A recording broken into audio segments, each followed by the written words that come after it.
नमः सिद्धेभ्यः। ॐ नमः सिद्धेभ्यः।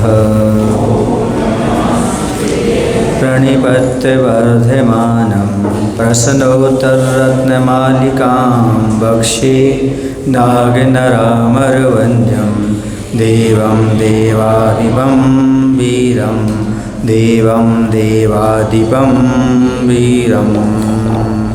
बोलिए देवादिदेव श्री महावीर भगवान की, आचार्य कुंद महाराज की, राजर्षि अमोघवर्ष महाराज की, आचार्य गुरुदेव भगवान श्री विद्यासागर जी महाराज की।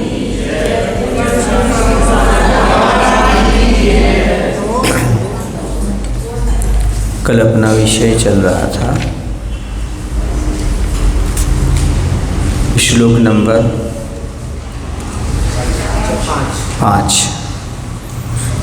मोक्ष मार्ग के लिए पाथेय क्या है? धर्म। इस संसार में पवित्र कौन है, इस बारे में आज चर्चा करनी है। इस संसार में कौन पवित्र है? तो जिसका मन शुद्ध है वह पवित्र है। तो अपन मान लें जिस समय सावक आहार दे रहा है वो पवित्र हो गया, क्योंकि वह बोल देता है मन शुद्धि। मन शुद्धि का अर्थ क्या है? मन कैसे शुद्ध होता है, मन कैसे अशुद्ध होता है? पहले हमें समझें कि मन अशुद्ध कैसे होता है और मन शुद्ध कैसे होता है।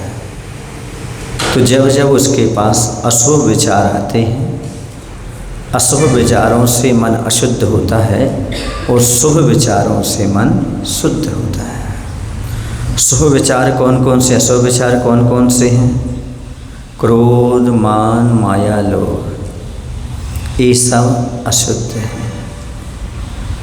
क्षमा, विनय, सरलता, संतोष, ये सारे के सारे जो गुण हैं, यह जो हैं शुभ विचार हैं। इनमें हमारा मन ठहरता है तो शुभ होता है।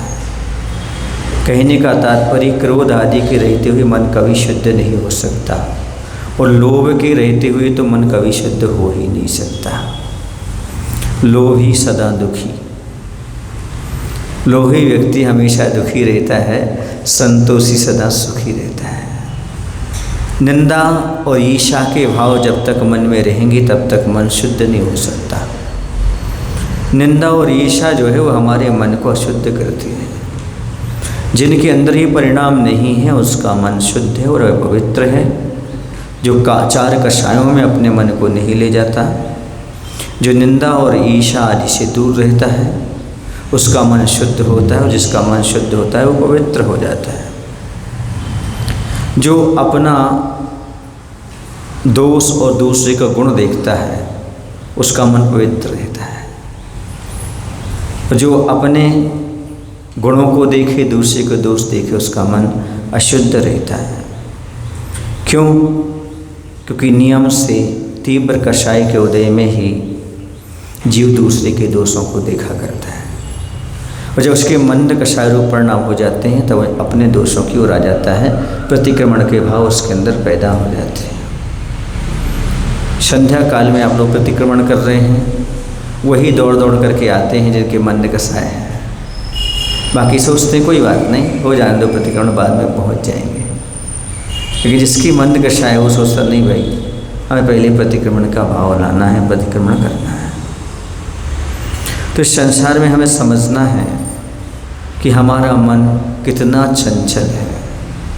जब जब चंचलता मन में आती है तब तब अशुद्धपना आता है और जैसे जैसे मन में स्थिरता आने लगती है वैसे शुद्धपना आने लगता है। आपने देखा होगा पानी जो होता है ना, उसमें क्या होता है, यदि कोई वहाँ से पानी में से निकल जाता है तो कीचड़ ऊपर आ जाता है तो सारा का सारा पानी गंदा हो जाता है। कुछ समय के लिए गंदा रहता है पर धीरे धीरे सारी गंदगी नीचे बैठ जाती है, स्वच्छ हो जाता है। जब तक उसमें वो चंचलता रूप रहती है पानी उसमें गंदगी की, तब तक वो अशुद्ध रहता है।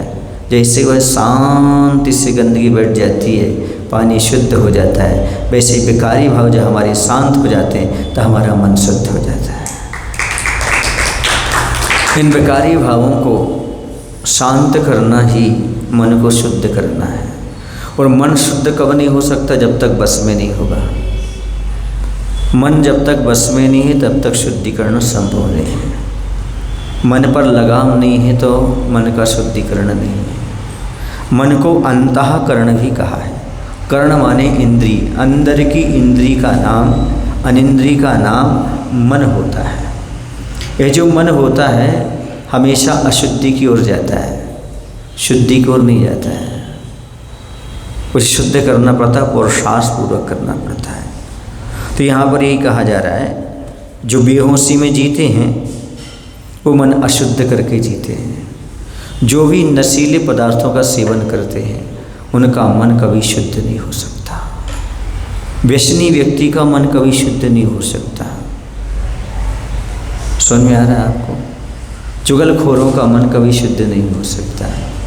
दूसरों की वस्तु को, बढ़ती को देख कर के ईर्ष्या भाव रखने वाले का मन कभी शुद्ध नहीं हो सकता। दूसरे के अहित के बारे में सोचने वाले का मन कभी शुद्ध नहीं हो सकता।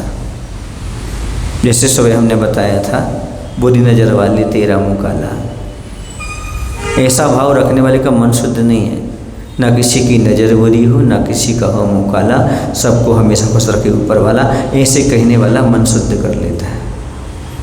उसका मन पवित्र हो सकता है। जो पाप से थोड़ा हटने का प्रयास करता है, पाप पंथ परिहरो, मोक्ष पंथ पग धरो, अभिमान नाहि करो, निंदा को निवारी है। अभिमान नाहि करो, निंदा को निवारी है। छोड़ो है संसारी संग, सुख ज्ञान को राज्य रंगो, सुमति को करो संग, बड़ो ही उपकारी है। मुनि मन निर्मल है, जैसो गंगा को जलो, काटत करम बंदो, नौ सप्त तत्व धारी है।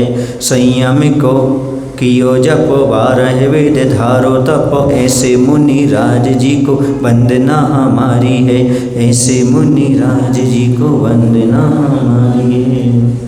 पाप पंथ परिहरो, कौन सा? पाप का जो पथ है उसको दूर करो। मोक्ष पंथ पग धरो, पाप पंथ परिहरो, मोक्ष पंथ पग धरो, अभिमान नाही करो, निंदा को निवारी है। अभिमान नहीं करना, निंदा को निवारी माने दूर किया हुआ है। छोड़ो है संसारी सुख, क्या सुख छोड़ा उन्होंने? संसार का सुख छोड़ा है। और ज्ञानता को राज्य रंग, ज्ञान का राज्य प्राप्त कर लिया उन्होंने। सुमति को करो संग, और मोरो ये बड़े उपकारी है, और यही हमारे लिए उपकार करने वाले हैं। मुनि मन निर्मल है, जैसो गंगा को जलो। मुनि का मन कैसा है? निर्मल है। कैसे? जैसे गंगा को जल है। काटत करम बंद, 9 सप्त तत्वधारी है। कर्म बंध को काटने वाला है। और कैसा? 9 पदार्थ, 7 तत्व को धारण करने वाला है। संयम को कियो जपो, संयम की हमेशा जाप करते हैं। 12 वेद धारो तप, और 12 प्रकार के तपों को अंगीकार करते हैं। ऐसे मुनि राज जी को वंदना हमारी है। ऐसे मुनि राज जी को कुछ याद आ रहा है। जब इंदौर आश्रम में थे तब वहाँ पर ये जिनवाणी स्थिति करते थे। बाद में पंडित रतनलाल जी जिनवाणी स्थिति किया करते थे, उस समय ये बोलते थे ऐसा। समझ गए? तो ऐसा ये निर्मलता कब आएगी मन की? ऐसी आएगी। बहुत जगह स्नान मिलते हैं, 5 प्रकार के स्नान मिलते हैं। 5 प्रकार का स्नान, जिसमें से 4 प्रकार के स्नान मन को पवित्र करते हैं, और 1 प्रकार का स्नान शरीर को पवित्र करता है। मंत्र स्नानम, जप स्नानम, तपस्नानं तथैव च शीलस्नानं जलस्नानं पंचस्नानं विकल्पते। सबसे पहला है मंत्र स्नान, मंत्र के द्वारा स्नान करना, शुद्धि करना। ये पंचकर्णक आदि में आप लोगों की होती है ना मंत्र शुद्धि, मंत्र के द्वारा शुद्धि। मंत्र स्नान, जप स्नान, जप करो भगवान का, जप करने से शुद्धि होती है। तप स्नान, तपस्या करने से शुद्धि होती है। शील स्नान, ब्रह्मचर्य का पालन करने से शुद्धि होती है। और एक होता है आपका जल स्नान। ये जो चार हो गए, मंत्र, जप, तप और शील, ये चार प्रकार के स्नान आपके मन को शुद्ध करते हैं। ये मन की शुद्धि के लिए मंत्र करो, जाप करो, तप करो, शील का पालन करो, तब आपका मन अच्छी तरह से शुद्ध होगा। जिसके पास न तो मंत्र है, न जाप है, न तप है, न शील है, उसका मन कभी शुद्ध हो ही नहीं सकता। एकमात्र जल स्नान करने से शुद्धि नहीं होती, समझ गए ना। कुछ लोग गंगा में जाके नहा के आ जाते हैं, हमारी शुद्धि हो गई, पवित्रता हो गई। नदी के स्नान से यदि पवित्रता होती तो उसमें सारी मछलियाँ अभी तक पवित्र हो गई होती, सारी मगरमच्छ, जलचर जीव अभी तक पवित्र हो गए होते। स्नान मात्र से कुछ नहीं होता, ये तो मात्र शरीर के लिए शुद्धिकरण कर देता बाहर से। मन को शुद्ध करना चाहते हो तो इस प्रकार के स्नान को अपनाओ। मन की पवित्रता और आपके कार्यों की पवित्रता ये किस पर निर्भर करती है? तो संगति की पवित्रता पर निर्भर करती है। जैसी आपकी संगति होगी, मन की पवित्रता चाहो चाहे कर्मों की, क्रियाओं की पवित्रता चाहो, ये तभी होगी जब आपकी संगति पवित्र होगी। क्यों? जैसा होता है मित्र वैसा बनता है चरित्र। जैसा आपका मित्र होगा वैसा आपका चरित्र बनेगा। आप अपने मित्र को बता दो, हम आपके चरित्र को बता देंगे। आप किसकी संगति करते हो तो ज्ञात हो जाएगा कि आपके अंदर क्या है, कौन सा गुण आपके पास है। क्योंकि समान व्यसन व्यसनेषु मैत्री नीति वाक्य है, समान गुण वालों की मित्रता होती है। पवित्र मन वालों की पवित्र मन वालों से और अशुद्ध मन वालों की अशुद्ध मन वालों से हुआ करती है। तो यहाँ पर बहुत बड़ी बात यहाँ पर कही है, वो ये कही जा रही, संसार में पवित्र कौन है? तो क्या संसार में यदि पवित्र कोई है तो वो शुद्ध मन वाला है। अब आगे कहते हैं पंडित पुरुष कौन? तो कहते हैं विवेकी ही पंडित है। जो विवेकी है वह पंडित है। विवेक किसे कहते हैं? हमने बताया था, जानकारी का नाम ज्ञान है और सावधानी का नाम विवेक है। समझ में आया? पूर्वापर विचार करने का नाम विवेक है। पूर्वापर विचार क्या है? आगे पीछे सोच करके करना। पूर्वापर, पहले और बाद में इसका परिणाम क्या होगा, ये विचार करके ही कोई कार्य करना, इसी का नाम है विवेकी बना। यदि व्यक्ति ये अपना ले तो कभी भी बुरी आदतें वह अपना ही नहीं सकता। यदि आदमी को ये मालूम पड़े कि तम्बाकू कैसे बनती है और तम्बाकू का परिणाम क्या होता है, कभी तम्बाकू खाए ही ना। पूर्वापर विचार, पहले और आगे।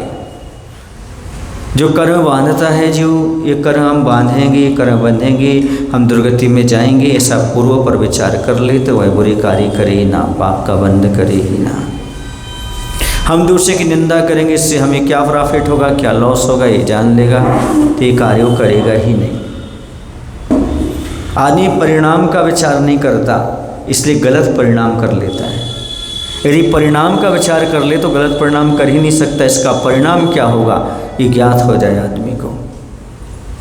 अच्छे कार्यों का परिणाम तो ज्ञात होता है आदमी को, लेकिन बुरे कार्य का परिणाम ज्ञात होते हुए भी इग्नोर कर देता है, जानते हुए भी नहीं जानता। क्यों? क्योंकि उसका मन कहता है इसमें क्या रखा है।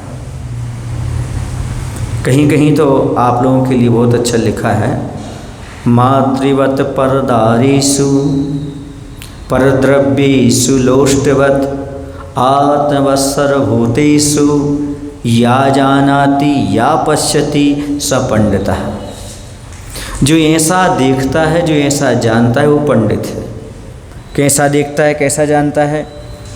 तो उन्होंने कहा कि मातृवत परदारेषु, दूसरे की स्त्री को जो माँ के समान समझे, देखे जाने। किसकी दृष्टि से? ये माँ है, अपनी दृष्टि को बिगाड़े ना। परद्रव्येषु लोष्टवत, दूसरे का धन पत्थर के समान है, इसे हम ग्रहण नहीं करेंगे। आत्मवत सर्वभूतेषु, हमारी आत्मा के समान सारी आत्माएं हैं, सारे जीव हैं। जो ऐसा देखता है, ऐसा जानता है, वही पंडित है। पराई स्त्री को माता के समान, पराई धन को पत्थर के समान, और सभी जीवों को अपनी आत्मा के समान जो जानता है, देखता है, उसे पंडित कहा जाता है। क्षीर नीर विवेक, क्षीर निर्विवेक की समझते हो? दूध को ग्रहण कर लेना। क्षीर माने दूध, नीर माने पानी, नीरू, है ना? आप लोग वैसे बैठे हुए हैं, कहाँ पर? कर्नाटक में। नीरू तो नीर, क्षीर माने दूध। हंस क्या करता है? दूध को पी लेता है और पानी को छोड़ देता है। इसी प्रकार से संसार में जो हमें ग्रहण करने योग्य उपाधि है, उसको ग्रहण कर लो, बाकी छोड़ दो। ये कहता था क्षीर नीर विवेक। क्या ग्रहण करने योग्य, क्या छोड़ने योग्य, जो इसको ज्ञात हो जाए, वही सही पंडित हुआ करता है। बाकी तो क्या बोले उसको, कागजी कीड़ा बोले, पुस्तकी कीड़ा बोले, कुछ भी कह सकते हैं आप, उससे कोई प्रयोजन सिद्ध नहीं होता। आपा पर का भान, क्या आता है? आपा पर का भान। आपा पर माने आप, और अपर माने दूसरे, इनका भान हो जाना। कैसे हो जाना? आत्मा आप हैं, बाकी सब पर है, शरीर भी पर है, ऐसा भान हो जाना भी विवेकी में आ जाता है। और यदि आप लोगों की भाषा में देखा जाए तो आप लोग किसी विवेकी कहेंगे तो सुन लीजिएगा। ज्ञान ध्यान विनोदेनो कालो गच्छति श्रीमताम व्यसनेंच मूर्खानाम निद्रया कलहेन वा।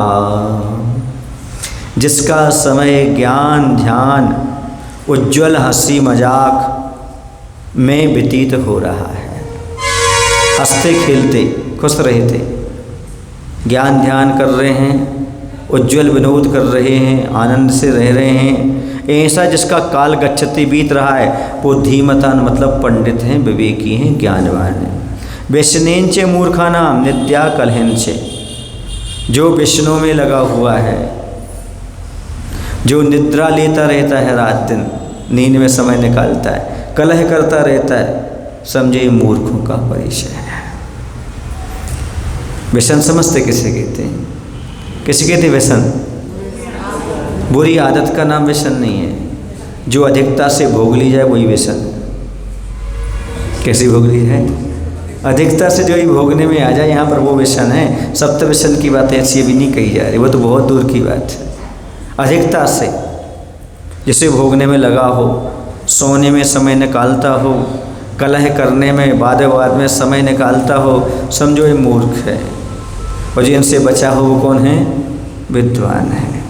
ज्ञान उसे अच्छा है, ध्यान उसे अच्छा लगता है, उज्ज्वल हंसना खेलना विनोद करना अच्छा लगता है, तो वह धीमता है, बुद्धिमान है।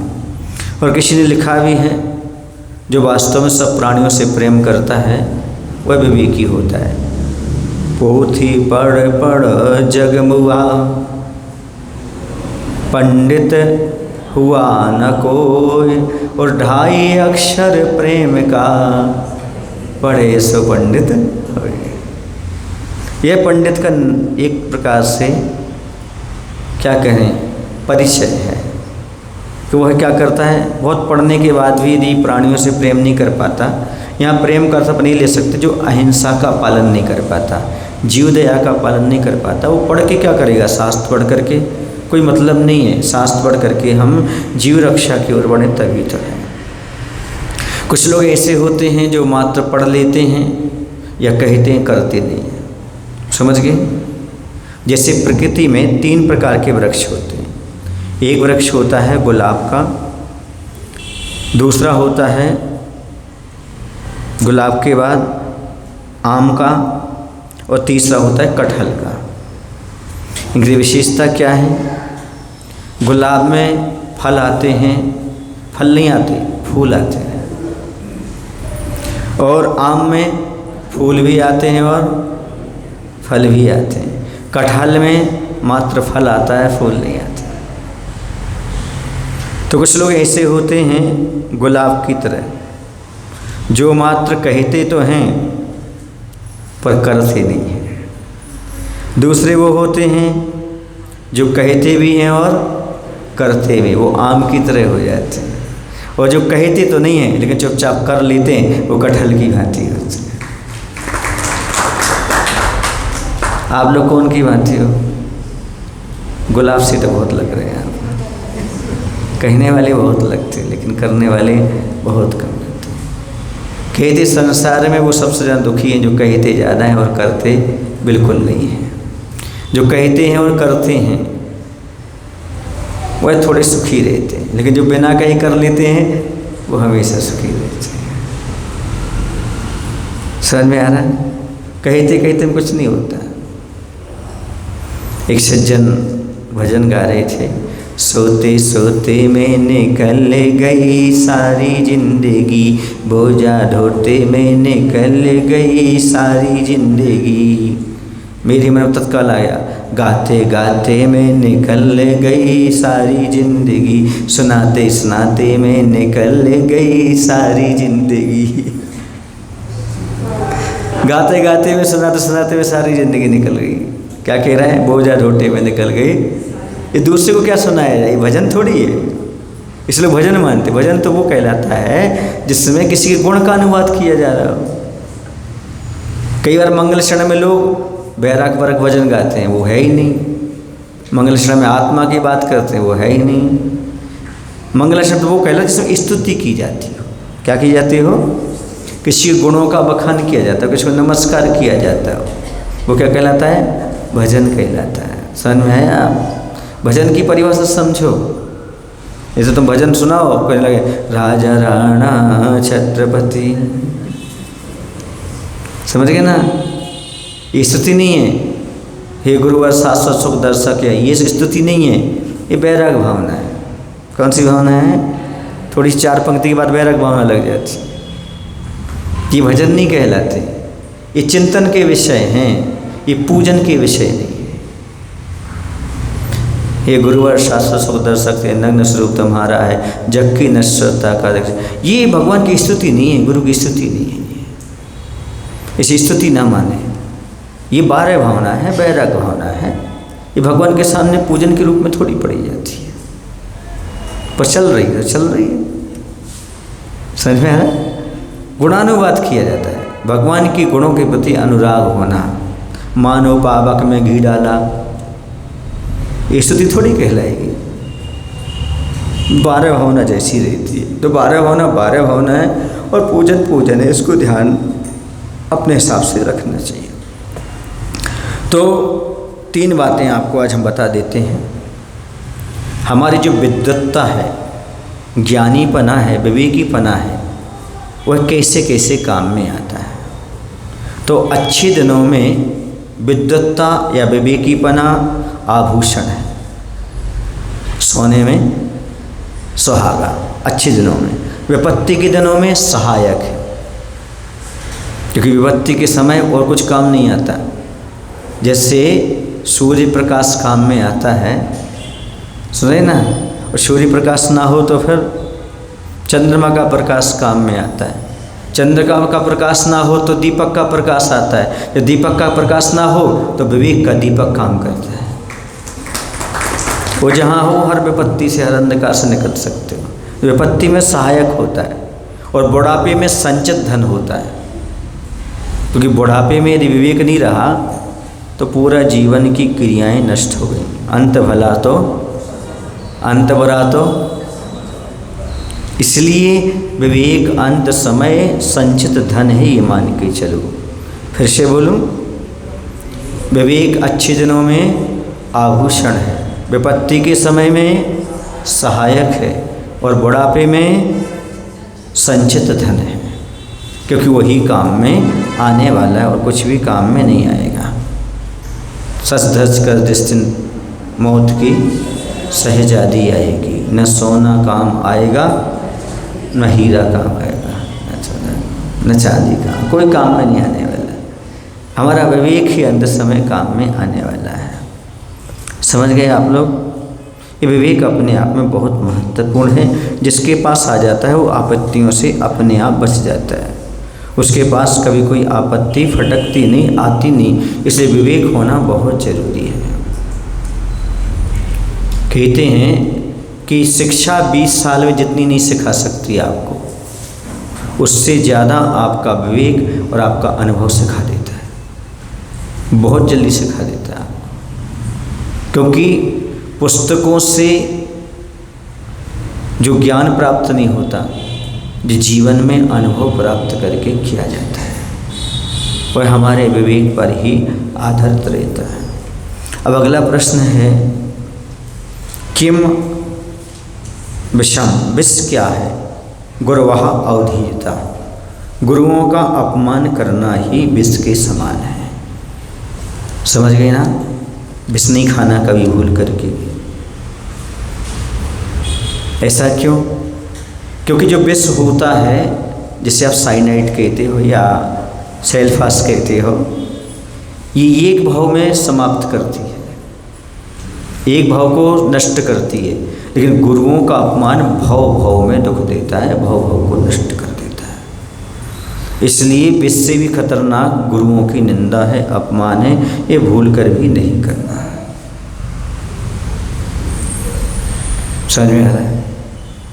एक बार की बात है, आपने पद्म पुराण में पढ़ी होगी ये। एक राजा हुआ है, वो अपने आप का नाम इंद्र रखे था और सारी व्यवस्था इंद्र जैसी बना के रखे था।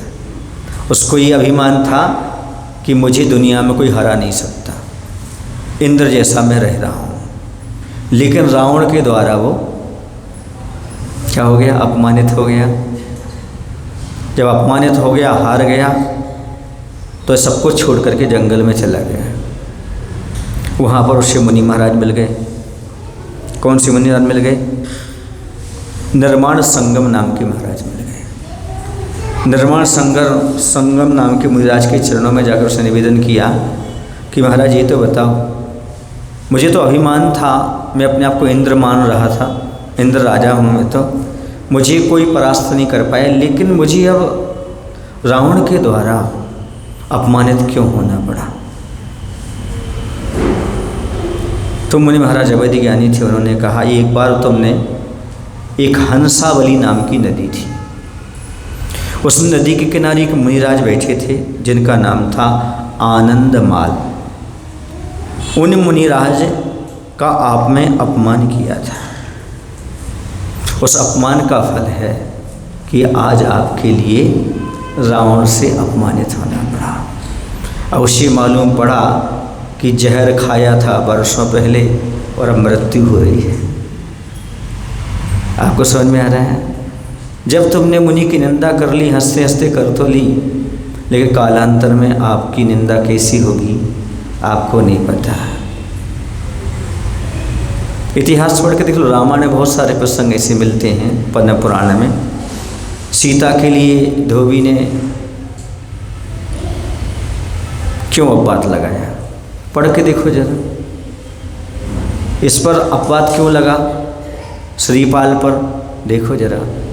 सारे इतिहास भरे पड़े हैं। जिन जिन ने मुनियों का अपमान किया है, निंदा की है, उनको कालांतर में वही सब कष्ट भोगना पड़ा है, दुख भोगना पड़ा है। क्यों? क्योंकि कभी भी भूल करके भी मुनिराजों की निंदा नहीं करना चाहिए। ये विष से भी खतरनाक हुआ करते हैं। कहते हैं यदि विद्वानों का सत्कार नहीं किया जा रहा है तो सत्कार ना करने वालों की मूर्खता है, इसमें विद्वान का कोई दोष नहीं है। पद्मनदी पंचविंशति का ग्रंथ में लिखा है, ये गुरु नैव मन्यते तदुपास्तिं न कुर्वते अंधकारो भवेत् तेषाम् उदिते अपि दिवाकरे। जो मनुष्य गुरुओं को नहीं मानते, उनकी सेवा वंदना आदि नहीं करते, उन मनुष्यों के लिए सूर्य के उदय होते हुए भी अंधकार है, ये मान करके चलो। सुभाषित रत्नावली ग्रंथ में लिखा हुआ है, जो व्यक्ति सच्चे गुरु को छोड़ करके कुगुरु की सेवा करने जा रहा है, वो समझ ले अपने दरवाजे पर लगे हुए कल्प वृक्ष को उखाड़ करके धतूरा बो रहा है। ऐसे सुभाषित रत्नावली में लिखा हुआ है कि सच्चे गुरु को छोड़कर जो वस्त्रधारियों को जगत गुरु के रूप में मानने के लिए जा रहा है, वह क्या कर रहा है? वह समझ लेना कि अपने घर के दरवाजे पर लगे कल्प वृक्ष को उखाड़ करके और क्या कर रहा है? धतूरे को बोने का प्रयास कर। धतूरे से क्या मिलेगा? पागलपन आएगा और कुछ नहीं मिलने वाला है धतूरा खाने के बाद। और कल्प वृक्ष जिससे सब कुछ मिलने वाला है, उसको है उखाड़ करके अलग कर रहा है। यही तो मूर्खता की पहली निशानी मानी जाती है। अरे भाई, पशु मात्र मुनि महाराज के आहार दान की अनुमोदना करके भोग भूमि का सुख और बाद में स्वर्ग का सुख प्राप्त कर लेते हैं। आहार दान का अनुमोदना करके जो मुनिराज के आहार दान देगा, सेवा करेगा, उसे मोक्ष कौन टाल सकता है? ये बात भूल जाता है। जो सौभाग्य है, जो तुम्हारी शूरता है, सुख है, विद्या है, उत्तम कुल में जन्म है, विभूति है, भोगोपभोग की सामग्री है, स्वस्थ शरीर है, ये सब मत मुनियों की सेवा व यवती का ही परिणाम है। एक बार हमने बताया था, आचार्य से किसी ने पूछा कि भीम है, बाहुबली हैं, हनुमान हैं, इनके इतना बलिष्ठ शरीर क्यों मिला? तो आचार्य ने कहा, पूर्व भाव में इन्होंने मुनि महाराजों की वैयावती सेवा की थी, उसका परिणाम ये मिल रहा है। ये उसका फल है। समझ में आए? मुनि महाराज आग की तरह हैं, भोजन पकाओ या हाथ जलाओ, आप पर डिपेंड करता है। सावधानी रखोगे तो भोजन पकेगा और सावधानी रखोगे तो हाथ जलेगा। अमृत भी है और विष भी है। यदि आप सावधानी से काम करते हैं तो अमृत है, क्योंकि जो वैद्य होते हैं धतूरे को रोस्ती बना लेते हैं और आप खाओगे तो जहर बन जाता है। जब जब आपके अंदर गुरु के प्रति अश्रद्धा जागती है, समझ लेना उस समय तुम्हारी विद्या का नाश होता है, क्षय संकम होता है। और जब जब गुरु के प्रति श्रद्धा जागती है, उस समय आपकी विद्या की वृद्धि होती है, क्षय सम बढ़ता है, याददाश्त बढ़ती है। ये नियम है। पूछो क्यों? स्पष्ट लिखा है कि आपके लिए ज्ञान आवरण कर्म के आश्रय कारण क्या है?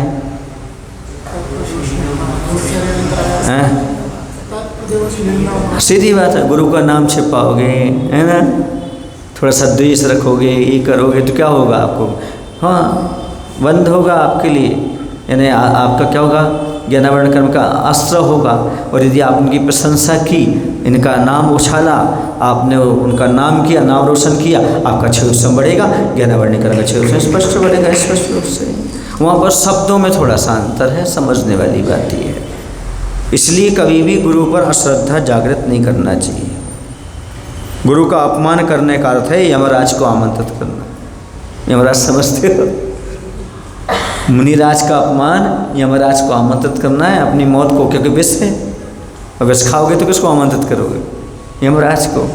इसलिए मुनिराज को आमंत्रित करो, अपमान मत करो, यमराज दूर से ही भाग जाएगा। इसलिए समझ में आ रहा है आपको ना? तो ये अनंत आपत्तियों को बुला लेता है। जब विद्वानों का बड़ा का अपमान करता है तो समझो वह आपत्तियों को आमंत्रित कर रहा है, और जब वह बड़ों का, विद्वानों का, साधुओं का सम्मान करता है, समझो वह संपत्तियों को आमंत्रित कर रहा है। संपत्ति उसके पास अपने आप आते जा रही है। इसलिए कभी भूल कर भी अपमान नहीं करना, साधु परमेष्ठी का कभी अपमान नहीं करना, मुनियों का, गुरुओं का कभी अपमान नहीं करना। ये कल की 5वें नंबर के श्लोक का अर्थ आज हो गया। अब चलते हैं श्लोक नंबर 6। किम संसारे सारम बहुसोऽपि विचिन्त्यमानमिदमेव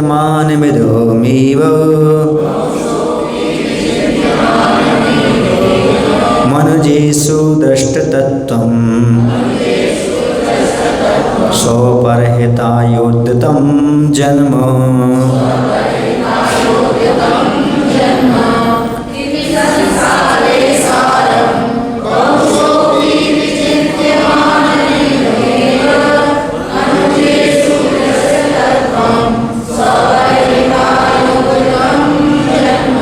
संसारी, संसार में सारम किम, सार क्या है? हे भगवान, इस संसार में सार क्या है? बहुसा अपि, बहुत बार भी, विचिंतमानम, चिंतन करते हुए, इदम यही है कि मनुजेषु जन्मो दृष्ट तत्वम स्वपरहिताय उद्यतम। मनुष्य जन्म पाकर दृष्ट तत्वम यानी तत्वों को जानते हुए, तत्वदर्शी होते हुए, स्वयं के और दूसरे के हित में उद्यतम, तैयार रहना चाहिए। पहला प्रश्न है, हे भगवान, संसार में सार क्या है? बहुत बार चिंतन करने के बाद, मंथन करने के बाद नवनीत ये निकला कि तत्वदर्शी होते हुए अपने और पराये हित में पुरुषार्थ करना। यहाँ पर मात्र एक ही प्रश्न किया है और ऋषि का उत्तर दिया है। यही तो सबसे बड़ा हो गया। सबसे बड़ा क्या हो गया कि संसार में बार बार विचारने के बाद यही सारभूत है कि मनुष्य जन्म पाकर के तत्वदर्शी बनो और अपने और पराये के कल्याण में लग जाओ। समझ में आ रहा? संसार में क्या है सारभूत?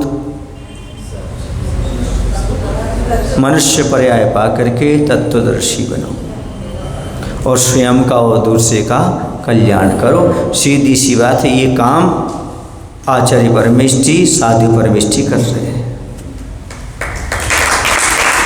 इसी काम में लगे हुए, तत्वदर्शी होकर के स्वयं के और दूसरे के कल्याण का काम कर रहे हैं। तत्वदर्शी का अर्थ क्या हुआ? आत्मदर्शी। कौन? तत्वदर्शी, आत्मदर्शी, जो आत्मा को जानने वाला, आत्मा को देखने वाला है और संसार को असार रूप देखने वाला है। उसे संसार कैसा दिख रहा? असार प्रतीत हो रहा है। संसार जो है ना, वैसा वियोगमय नजर आ रहा है। संसार दुखमय नजर आ रहा है, संयोग वियोगमय नजर आ रहा है और संसार स्वार्थमय नजर आ रहा है, एक आत्मा उपयोगमय नजर आ रहा है, वो तत्वदर्शी है। और शरीर रोगमय नजर आ रहा है, शरीर रोगमय है, संसार स्वार्थमय है, संयोग वियोगमय है और हमारी आत्मा उपयोगमय है। ऐसा जो जान रहा है वो तत्वदर्शी है। संसार कैसा है? स्वार्थमय है, हर जगह स्वार्थ। संसार रूपी रथ का सारथी है स्वार्थी। जब तक स्वार्थ है तब तक लोग रथ चलाते हैं, स्वार्थ गया तुम्हारा रथ तुम जानो हमरे बैठ गए। क्योंकि संसार रूपी रथ का सारथी स्वार्थी है, स्वार्थमय ये संसार। शरीर कैसा है? रोगमय, रोगों से भरा हुआ है। ये संसार की परिणति है। और संयोग कैसा है? वियोगमय है। और हमारी आत्मा उपयोगमय है। कितने बोले हमने? शरीर रोगमय है, संसार स्वार्थमय है, संयोग वियोगमय है, आत्मा उपयोगमय है। इतनी तो बहुत है और ढूंढ लो। और क्या? ये चीज़ें जब चिंतन में आती हैं तब मालूम पड़ता है, संवेग भाव उत्पन्न होता है, वैराग्य भाव उत्पन्न होता है। जगत काय स्वभाव हुआ संवेग वैराग्य था, मालूम पड़ता है। तत्वदर्शी, तत्वदर्शी आत्मदर्शी तो होता है पर दूसरे के दोषदर्शी नहीं होता है, पर दोषदर्शी नहीं होता, क्योंकि उसे सप्त तत्वों में आनंद लगने लगता है। उसे विश्वास हो जाता है क्या कि भैया इस संसार में ये सारी चीज़ें रहेंगी रहेंगी रहेंगी। हमें तो उपयोगमय आत्मा के पास जाना है, उपयोगो लक्षणम, उस आत्मा की ओर दृष्टि ले जाना है। बाकी सारी चीज़ें हैं रहेंगी। वह समझता है कि ये मानव जीवन फूल के समान है और संयम इसकी खुशबू है। यदि संयम नहीं है तो फूल का कोई महत्व नहीं। मनुष्य पर्याय में यदि संयम धारण नहीं किया तो इसका कोई मायना नहीं होता। ये वो जान लेता है, तत्वदर्शी जान लेता है। फूल खिला पे गंध नहीं आ रही सो कागज का, फूल खिला पे गंध नहीं आ रही सो कागज का है। प्लास्टिक का नहीं, कागज का बोल, कागज का ही मान के उसमें सब आ जाते। क्यों नहीं आ रही गंध? क्योंकि कागज का है। ऐसे आपके पास ज्ञान तो बहुत है लेकिन संयम की सुगंध नहीं आ रही। कागजी ज्ञान है वो। किसका ज्ञान है वो? कागज का ज्ञान। इसे कागजी कीड़ा बोलते हैं, वो हो गया। क्योंकि उसमें से खुशबू तो आ नहीं रही, संयम की सुगंध तो फूट नहीं रही। कैसे तत्वदर्शी मान करके चले हम आपको? तत्वदर्शी तभी मान सकते हैं। वह समझता है कि जिंदगी एक आग है, चिपकोगे तो जला देगी और फूकोगी तो प्रकाश देगी। क्या ये शरीर जितने से चिपकोगे ये क्या करेगा? जला देगा, कर्म का बंध करेगा। और जितना क्या करोगे आप फूकोगे, किस में फूकोगे? संयम के द्वारा, फिर अपना प्रकाश आपको प्राप्त होता चला जाएगा। क्षणम वित्तम क्षणम चित्तम क्षणम जीवित मानस यमस्य करुणा नास्ति धर्मस्य त्वरिता गति। क्षणम वित्तम, ये धन क्षणभंगुर है।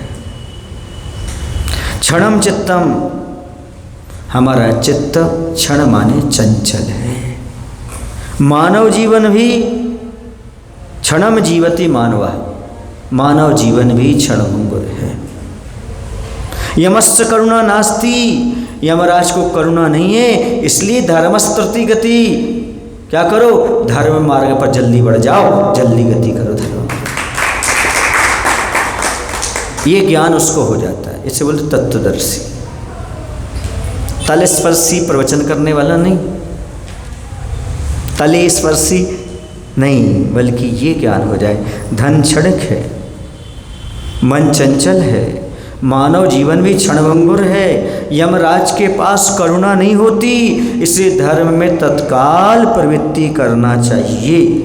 ये हो जाती है विद्वान की प्रवृत्ति, ये हो जाती है सारभूत तत्व को जानने वाले तत्वदर्शी की दृष्टि। जल्दी कल्याण करो, कोई भरोसा नहीं। और सोचता है, विचार करता है, हे भगवान मेरी बुद्धि दुर्बुद्धि है। मनुष्य पर्याय का काल बहुत थोड़ा है, पंचम काल में तो और थोड़ा काल है। कोई भी ज़्यादा 120 साल से ज़्यादा रहने वाला नहीं है।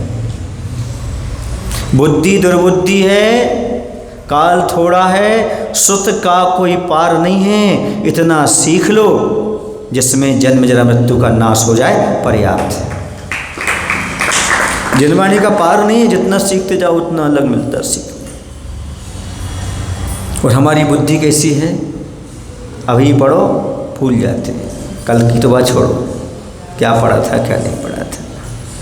तो जन्मानी कहाँ तक पढ़ोगे, उसका कोई पार नहीं है और याद होता नहीं। बुद्धि दुर्बुद्धि है, श्रुत का जन्माने कोई पार नहीं, काल थोड़ा है। दुम्मेया कालम थोवम दुम्मेया, काल थोड़ा है। और हमारी बुद्धि कैसी है? दुर्बुद्धि है। क्या करो? इतना सीख लो जिससे जन्म जरा मृत्यु का नाश हो जाए।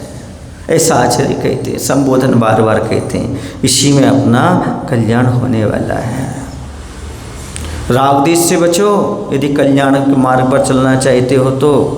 राग देश से बचना ही आत्म कल्याण का सबसे अच्छा तरीका है।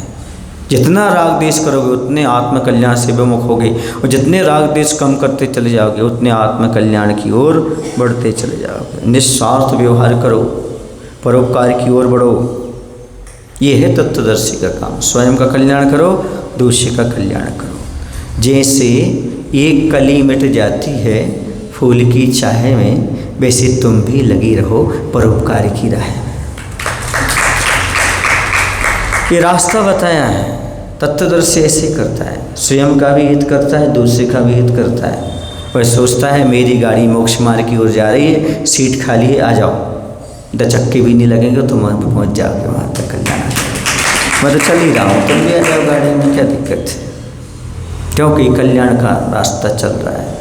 बहुत से लोग कल्याण का रास्ता बता करके चलता है, स्वयं भी चलता है। दूसरों खाली गाड़ी ले जाने से अच्छा है भरी गाड़ी लेकर जाओ ना।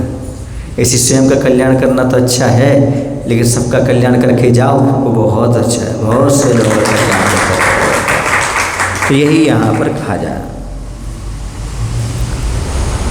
फूल में कौन सा फल लगता है?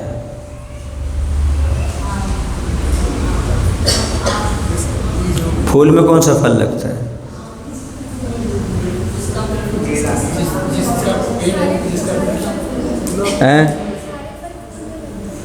सारे फल फूल में लगते हैं, लेकिन फूल में कौन सा फल लगता है? फूल में एक फल लगता है जिसका नाम है परोपकार। फूल हमें सुगंधी बांटता है, परोपकार करता है, और क्या चाहिए आपके लिए? गुलाब तो इतना तक करता है, स्वयं टूट कर 2 दिलों को जोड़ता है। तो कोई फल लगे या ना लगे, फूल में एक फल जरूर लगता है। कौन सा? परोपकार का जरूर लगता है। जो भी उसके पास आएगा उसका परोपकार कर ही देगा। हवा को नहला देगा, आदमी को खुशबू बिखार देगा, ये परोपकार। जो भी वहाँ देखेगा, अरे देख करके खुश हो जाएगा, ये भी तो परोपकार है। तो कोई भी फूल हो उसमें कौन सा फल लगता है? हाँ, आप कहेंगे आम का होगा तो आम लगेंगे, गुलाब का होगा तो गुलाब लगेंगे, नहीं। लेकिन कोई फूल हो उसमें एक फल अवश्य लगता है। कौन सा लगता है? परोपकार का फल अवश्य लगता है, ये ध्यान रखना। और मनुष्य पर्याय जो है ना, ये सबसे उपकार तो लेता है पर परोपकार किसी का नहीं करता है। किसका उपकार नहीं लेता मनुष्य? मनुष्य किस चीज़ का उपकार नहीं ले रहा है? सबका ले रहा है। वनस्पति का ले रहा है, हवा का ले रहा है, श्वास क्या है, आन पान क्या है, सुख दुख क्या है, जन्म मरण क्या है, पदगल के उपकार सबके ले रहा है। लेकिन उपकार किसी पर कर नहीं रहा है, उपकार सबके लेता है। उपकार करना ठीक मानता तक नहीं है। जिन वृक्षों का उपकार उन्हीं को काट देता है, जिन वायु का एक जीव का उपकार उन्हीं को गड़बड़ कर देता है, वो नशा करके शरीर को भी नष्ट कर देता है। इसलिए कहा जा रहा है तत्वदर्शी बन करके 100 पर के कल्याण में लगना चाहिए, तभी हमारा कुछ आगे हो सकता है। समझ गए आप लोग? तो क्या करना हमारे लिए? तत्वदर्शी बनना है। तत्वदर्शी कब बनेंगे हम?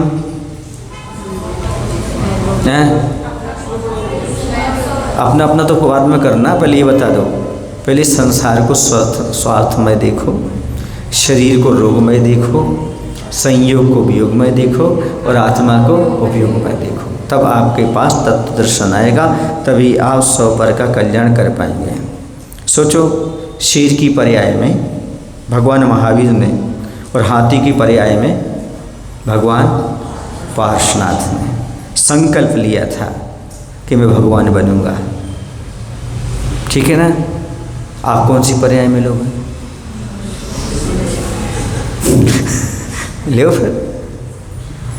उन्होंने तो हाथी की पर्याय में ले लिया, उन्होंने तत्व ज्ञान प्राप्त कर लिया। उन्होंने शेर की पर्याय में तत्व ज्ञान प्राप्त कर लिया कि मुझे तो भगवान बनना है।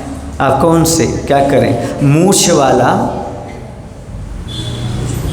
अभी तो अहंकार कर जाता है, पूंछ की पर्याय में समझ में आती उसकी।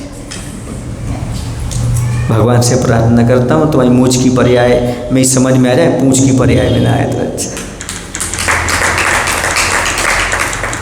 हाँ, कौन सी पर्याय में समझ? देखो, मरीची को मूछ की पर्याय में समझ में नहीं आया, तो पूंछ की पर्याय में समझ में आ जाता है। क्या करें? जब तक दुख ना हो, तकलीफ ना हो, तब तक कहते ना, जब तक मौत नज़र नहीं आती ज़िंदगी राह पर नहीं आती। जब मौत नज़र आने लगती है तो ज़िंदगी राह पर आ जाती है। इसलिए कुछ चीज़ें ऐसी हैं जो हमें याद कर देना चाहिए। ये संसार जो है न स्वार्थ में, क्षणभंगुर जीवन है। ऐसा चिंतन करेंगे, मृत्यु को याद करेंगे तो कुछ ना कुछ तो हमारी ज़िंदगी राह पर आ जाएगी। बोलिए महावीर भगवान की जय। आचार्य विद्यासागर जी महाराज की जय। बोधि समाधि परिणाम शुद्धि शाखोपलब्धि शिव शौख सिद्धि चिंतामणिं चिंतित वस्तुदाने त्वां वन्दमानस्य ममास्तु देवी त्वां वन्दमानस्य ममास्तु देवी।